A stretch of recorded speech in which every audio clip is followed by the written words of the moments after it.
بسم اللہ الرحمن الرحیم۔ ناظرین، قرآن اور بائبل کی روشنی میں حضرت عیسیٰ علیہ السلام کی حیات، اس سلسلے کا دوسرا لیکچر آپ کی خدمت میں حاضر ہے۔ ناظرین، عیسائی روایات کے مطابق تمام یہودی سالانہ مذہبی تہوار عید فصح یا پاس اوور کے موقع پر یروشلم کی مرکزی عبادت گاہ میں جمع ہوتے تھے۔ مذہبی رسومات اور قربانیاں ادا ہوتیں۔ یہ تقریبات ایک ہفتے تک جاری رہتی تھیں۔ اسی معمول کے مطابق 12 سال کی عمر میں حضرت عیسیٰ علیہ السلام اپنی والدہ کے ساتھ عید فصح میں شریک ہوئے تو مذہبی علماء کے ساتھ کئی مباحثے کیے، جنہیں سن کر لوگ آپ کی ذہانت سے بہت متاثر ہوئے۔ جب تقریبات ختم ہوئیں تو حضرت عیسیٰ علیہ السلام یروشلم میں ہی رہ گئے، جبکہ حضرت مریم اور یوسف لا علمی میں روانہ ہو گئے۔ ایک دن کی مسافت طے کر چکے تو انہیں حضرت عیسیٰ علیہ السلام نہیں ملے، تو تلاش کرنے کے لیے واپس لوٹ آئے اور 3 دن کی تلاش کے بعد آپ کو ہیکل میں پایا کہ آپ یہودی علماء کی باتیں سن رہے تھے اور ان سے سوال کر رہے تھے۔ جب آپ سے پوچھا گیا تو آپ نے بڑا معنی خیز جواب دیا، آپ مجھے کیوں ڈھونڈ رہے تھے؟ کیونکہ میرے لیے اپنے باپ کے گھر رہنا لازمی ہے۔ ناظرین، 12 سال کے بعد آئندہ 18 سالہ زندگی تاریخی طور پر پردہ اخفاء میں ہے، جبکہ اس بارے میں متضاد روایات ہیں، جن میں سے کچھ پیغمبرانہ منصب کے ہی خلاف ہیں، لہٰذا ایسی تمام روایات ناقابل اعتبار ہیں۔ ناظرین، اب ہم حضرت عیسیٰ علیہ السلام کی پیغمبرانہ حیات یعنی 30 سال کے بعد کے احوال قرآن اور بائبل کی روشنی میں آپ کی خدمت میں پیش کرتے ہیں۔ چنانچہ 30 سال کی عمر میں حضرت عیسیٰ علیہ السلام نے پیغمبرانہ ذمہ داریوں کی بجا آوری شروع فرمائی اور آپ ناصرہ سے بیت عبارہ تشریف لے گئے، جہاں آپ کی حضرت یحییٰ علیہ السلام سے ملاقات ہوئی اور یہیں سے آپ نے تبلیغ کا سلسلہ شروع فرمایا۔ نبوت کے پہلے سال عید فصح کے موقع پر آپ یروشلم گئے تو آپ کی تبلیغی زندگی کا ایک اہم واقعہ پیش آیا۔ وہ یہ کہ عید فصح کے موقع پر جو قربانیاں ہوتی تھیں، ان کی خرید و فروخت بھی ہیکل میں ہی ہوتی۔ دوسری طرف ہیکل کے پادریوں کو جو نذرانے دیے جاتے وہ ایک خاص کرنسی ہوتی تھی، جبکہ رومی کرنسی کو ہیکل میں تسلیم نہیں کیا جاتا تھا۔ اس پر مستزاد یہ کہ جہاں پر سکوں کا تبادلہ ہوتا، یہ کاروبار بھی یہودی پادری ہی کرتے تھے اور اس تبادلے میں بھی بدعنوانی کرتے تھے۔ یہ سب کچھ ہوتا بھی ہیکل کے اندر تھا۔ چنانچہ حضرت عیسیٰ علیہ السلام ہیکل کی اس قدر توہین کو برداشت نہ کر سکے اور اس پر بہت برہم ہوئے اور ایک ڈنڈا لے کر تمام جانوروں کو یہاں سے مار بھگایا۔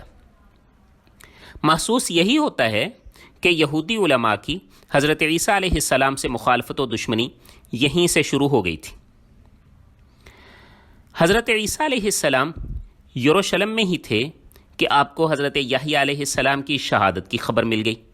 اس لیے آپ نے یروشلم میں اپنے آپ کو بھی محفوظ خیال نہیں کیا اور یہاں سے روانہ ہو گئے اور مختلف مقامات پر چل پھر کر تبلیغ دین کا فریضہ سر انجام دیتے رہے۔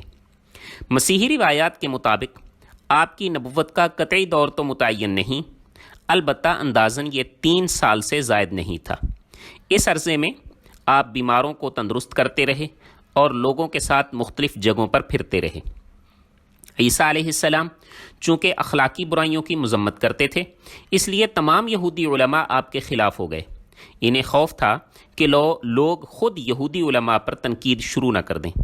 عید فصح کی تقریبات میں مختلف علماء اپنے اپنے کیمپ لگا کر عبادات ادا کرتے۔ مسیح علیہ السلام بھی اپنا کیمپ لگاتے، جن کی عوام میں شہرت زیادہ تھی، لہٰذا لوگ آپ کی طرف زیادہ متوجہ ہوتے تھے۔